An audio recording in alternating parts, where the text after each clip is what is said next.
guess. Oo nga, hindi na nga eh. Parang part na yan ng show talaga. Parang hindi na. Thank you. Hi, Doc Camille. Hello. Ay, ang sarap ng pagkain niyo. Kain na tayo. Kain tayo.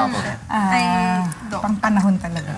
Interesting yung topic natin. Yes, ang topic natin today is seasonal anxiety. Ay, naku, marami yan kapag malamig yung panahon. change of weather. Hindi, nag-i-emote. Yung mga Makikinig hugot, sa mga senti music, tapos biglang iiyak sa may ulan. Nakikinig na Totoo yan. tumitingin sa Hindi ko yan bintana, ginagawa, gano'n. kaya hindi ko alam. Relate ka. Pero ano yun tandaan natin na baka sabihin nyo it's a disorder. Actually, hindi. Pero kung sinasabi nyo na every now and then na pag nag-change ang weather natin, dalawa lang naman yung weather condition natin, talagang sunny, tsaka talagang itong maulan na to. Tapos nangyayari siya palagi, it can lead to something na mas malala. So kung seasonal anxiety lang siya, sabihin natin, pag pagdating ng tag-ulan, ganyan na nangyayari. Baka mamaya, pagdating ng yung talagang December, meron na naman na hindi lang yung holiday blues, pero talagang nag-i-emote ka na sobra-sobra. So, it's possible na meron tayong tinatawag na SAD, Seasonal Affective Disorder. So, yun yung mahirap kasi sana anxiety lang, pero it can lead to depression. At alam niyo naman, kung depression lang siya, yung possibility na hindi maganda, talagang tapusin ang buhay niya, o kaya naman, it can lead to a possible mental disorder na todo-todo. Yung ang may mahirap. 15-year-old na nagpakamatay, no? The other day, Bern Camino. Yes, anak ni Bern Camino. Yung mga ganong kasing mga bagay, sabihin na natin pag sa bata, it's either meron talagang conflicts or may na-experience ng depression. Pero hindi rin natin alam kung anong nasa sa loob ng isang bata. Pero sa karaniwan ng mga kabataan ngayon, sometimes ang hirap dahil kasi napupunta sa kanila yung pressure. Pressure na not only coming from mga kaibigan, pero lalo na doon sa mga kinakailangan na at ganito, Magulang. magtrabaho ka na. Kailangan, ganito na, hindi pa pwede na ganyan lang yung grades mo. Bakit ganyan? Sir, 80 lang. Kailangan mas mataas pa din. Sobra yung mga expectations to the point na pag na-frustrate na gano'n, hindi nila alam kung paano makakope sa situation.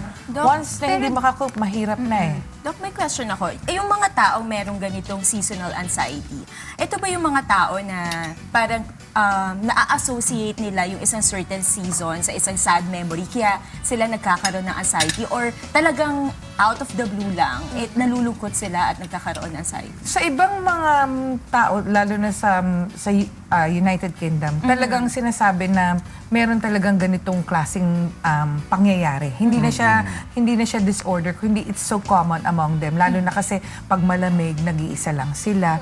So talagang marami silang naiisip. Pero kung sasabihin mo dito sa mga tao sa Pilipinas at nagkakaroon ng ganito, it's possible na it can be an anniversary depression. What if kung every July, doon Ganito yung ka. naalala niya na nag-break up sila ng boyfriend nila.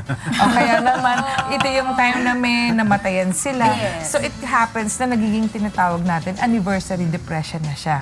So any month na ina-associate mo sa isang bagay na sobrang malungkot, halimbawa kung February 14, doon pa yung time na nawala yung boyfriend mo. So hindi, Every Feb 14, malungkot ka. So, May hindi na Valentine's siya Day ka talaga, na. hindi yung talagang yung season na panahon, kung hindi yung mismong, yung sineselebrate na ganun, tapos ganun na nangyari. It can be Iba possible. pa to sa bipolar na sakit na one moment you're happy, the other moment you're sad. Pag bipolar na kasi, ito yung talagang meron ng problema sa pag-iisip. Dahil kasi nagiging moody na yung labile na yung mood. Tapos kumisan nagkakaroon na ng mga possible na psychotic features. So tandaan nyo na pag sa seasonal anxiety lang, it's either na nagpapanik lang. Ito yung mga pwedeng mangyari. Yung halimbawa yung naka-experience ng baha during time ng Ondoy. rain na Ondoy, na Yolanda. May So trauma tuwing na. nakakita ng ulan na konti pa lang, ayan, nagpapanik na. So may anxiety na. So dapat talaga yan tinutugunan kasi may possibility na paano kung hindi ka natutulog ng ilang araw na may ulan, 5 araw na hindi ka natutulog, 5 araw kang hindi kakain. Alam niyo naman ang mangyayari pag hindi kumakain at natutulog. Talagang kahit naman sino siguro makakaramdam ng konting depression sa pag-iisip at maprapraning na and everything. But how far can it go, your seasonal anxiety, to become a disorder? Like, may time frame ba yan, doktora? Like 6 months, 1 year? hindi ka parang sabi, hindi ka makamove on dun sa situation Okay, mo. usually, Can that happen? di ba, ang talagang pag-uulan July, August, September lang. Pag after that, meron ka pa rin na-experience na yung anxiety, it can lead to a possible disorder. Kaya nararapat lang na kung sinasabi nyo na nag-iisa kayo, tapos hindi na kayo makatulog, it's better na magkaroon kayo ng kasama, sabihin nyo kung bakit nagkakaganoon. Pangalawa, yung possibility na you have to eat breakfast, importante yan. Dahil kasi baka mamaya, hindi kayo kumakain at yun lang ang pinag-iisipan nyo. Ang tendency, nakafocus na kayo dun sa problemang hindi naman talaga problema. Tapos, exercise. Kahit anong klaseng exercise can lead Makes to you na feel madaon talagang yung Yes. kailangan maayos ka eh. Kung ang mangyayari, ang tinutugunan nyo, yung kalungkutan na hindi nyo naman alam kung anong basehan ng kalungkutan, chances are talagang magkakaroon ka ng depression sa pag-iisip. Paano natitreat yung ganitong SAD? Pwede ba siya by gamot, by medication, or by one-on-one therapy? Usually, kailangan unang-una malaman nung potential na pasyente that there's something wrong. What if naniniwala sila na wala ito? So, paano mo matitita isang tao na naniniwalang wala siyang depresya? So, kailangan ng tinatawag nating cognitive behavioral therapy na ma-recognize niya na may problema. Alam mo, hindi lang ikaw yun ang may problema dito, pati mga kasamahan mo sa bahay. Kasi nagtataka, hindi ka natutulog, hindi ka kumakain, ang dami mong iniisip na ganyan, naapektuhan yung mga kasama mo sa bahay. So, yung cognition alone can help the potential patient na makapag-move on. Ngayon, kung talagang merong depression, syempre the psychiatrist or yung psychologist can recommend na pumunta ka sa isang psychiatrist. Kailangan mo siguro na magkaroon ng konting medications para makatulog ka, or at the same time, sabihin na natin, kinakailangan mo ng mga antidepressants. Dahil kasi medyo sobrang lungkot yata yung napapansin ko sa'yo. And then eventually, kung sinasabi mo na on a counseling basis lang, kahit na wala siyang kakayahan na pumunta sa isang psychologist or psychiatrist, pwede yung mga kaibigan tumulong. Kasi the primary support group, ang pamilya, mga kaibigan, pag yan nandyan at talagang tumutulong, sabihin na natin, it will help, hindi lang yung ma-uplift yung itong taong ito, kung hindi ma-alleviate yung mga symptoms ng depression. Paano mo, Doc, in for example, yung pasyente nga walang kakayahan na magkonsulta sa isang eksperto, what do you suggest na pwedeng gawin ng pamilya or kamag-anak dun sa pasyente or dun sa meron disorder? Parang naisip ko kasi, is it possible na since normally, pag tulad nga nun, yung mga may traumatic experience like sa Ondoy, pag nakita sila ng ulan, natatakot agad sa kanila. So, okay ba yung unti-unti, parang i-expose mo ulit sila sa ulan. But this time, instead of making traumatic experiences, parang gagawa naman kayo ng mga fun experiences para matakpan. Oo, happy moments. Alam mo, meron yung tinatawag na exposure therapy na unti-unti. Halimbawa, nakikita mo na sa TV na ganito, ayan, ulan. Yung talagang plain and simple ulan. Kung hindi naman talaga destructive yan eh. Kung bakit pwedeng i-discuss ng mga kasamahan or mismo may mga activities ang barangay para mag-disseminate na information na bakit ba nagkakaroon ng baha? Ano ba talaga ang problema? Bakit nagkakaroon ng ayan kasi kayo, yung parang sisisihin mo pa sila na nagkaganyan. It's more of yung talagang tama, yung maging positive yung outlook nila until eventually na makakita sila ng pagkakataon na mismo sila lalabas at titignan yung ulan na hindi na sila natatakot. Unfortunately, may mga ibang tao na hindi ganito ka yung sabihin na natin positive ang dating sa mga ganyang bagay. Kaya lumalabas na kinakailangan ng time frame na hanggang kailan? Isang taon na tayo nag-undergo na in-expose mo sa ulan, tapos gano'n pa rin. So, siguro, kinakailangan na talaga ng ibang, sige, i-refer na lang kita sa ganito kasi hindi na talaga pwede na, na ganito lang tayo, na ganito. Yun yung talagang kailangan natin magkaroon ng follow-up. Ang problema, pag nakita natin, kumisan sasabihin, wala na kasing panahon sa ganyan. So every time na magkakaroon ng ulan o bagyo, yun at yun ang nagiging problema ng ibang tao.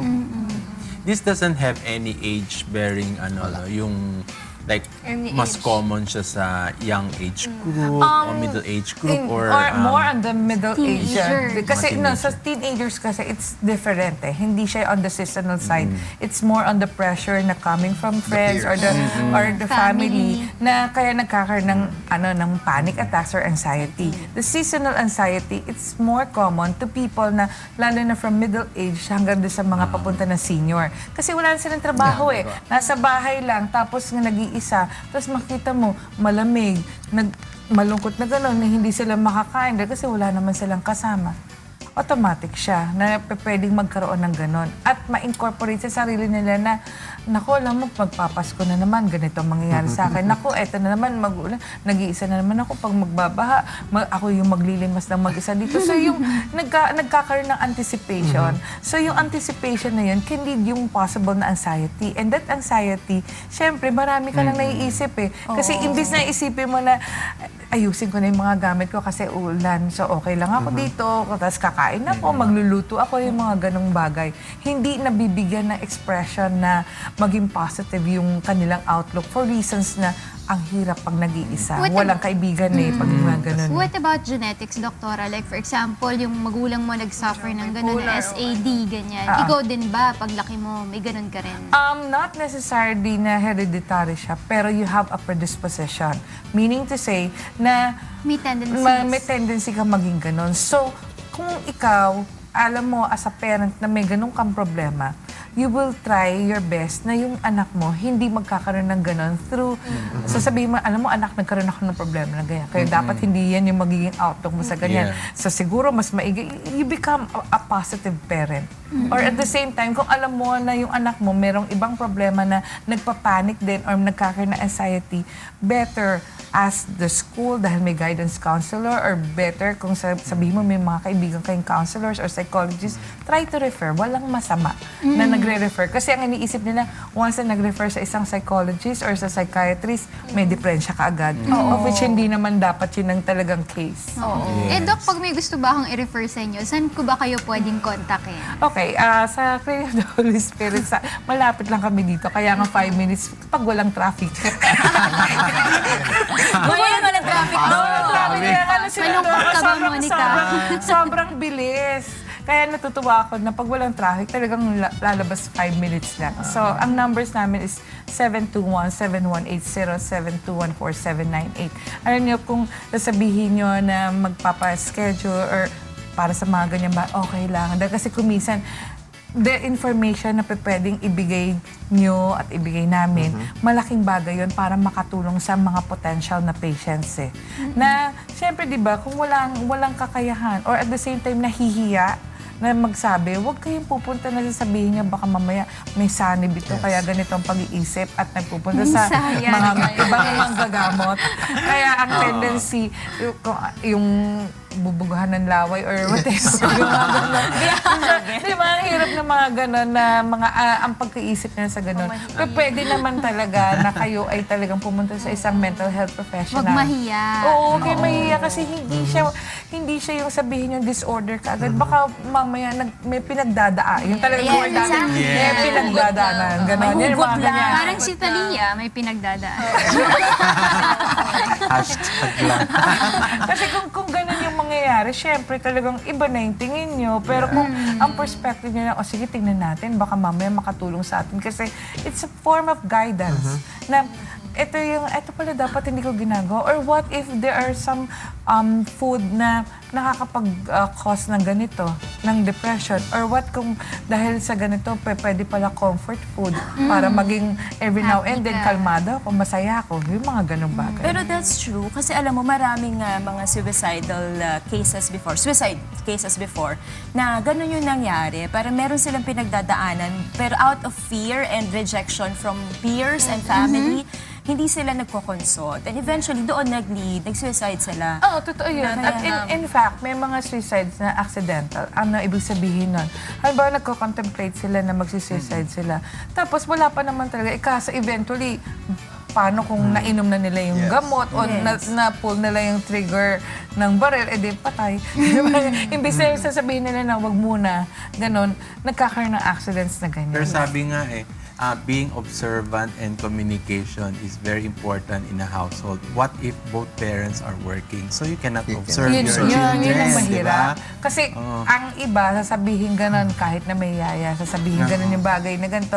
Ma'am, si ganito po ang nangyayari. Parang, ay, hayaan mo yan. Yung pag sinasantabi nyo yung mga bagay na ganyan, medyo talagang alarming. Kasi tandaan natin, lalo na among teenagers, hindi ibig sabihin na porke lumalaki sa, ay malaki na yun eh. Ganun. It's more of mas dapat guided ang mga, yung from post-adolescent hanggang sa early adolescent. Dahil kasi ang tendency talaga, mas magulo, mas confused yung kanilang pag-iisip. Dahil ang dami-daming Peer mga... pressure.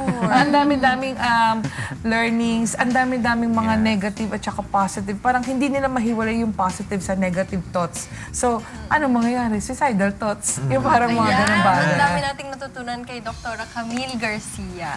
Maraming salamat. Thank you, Dr. Until next time! Oo naman, walang problema dyan.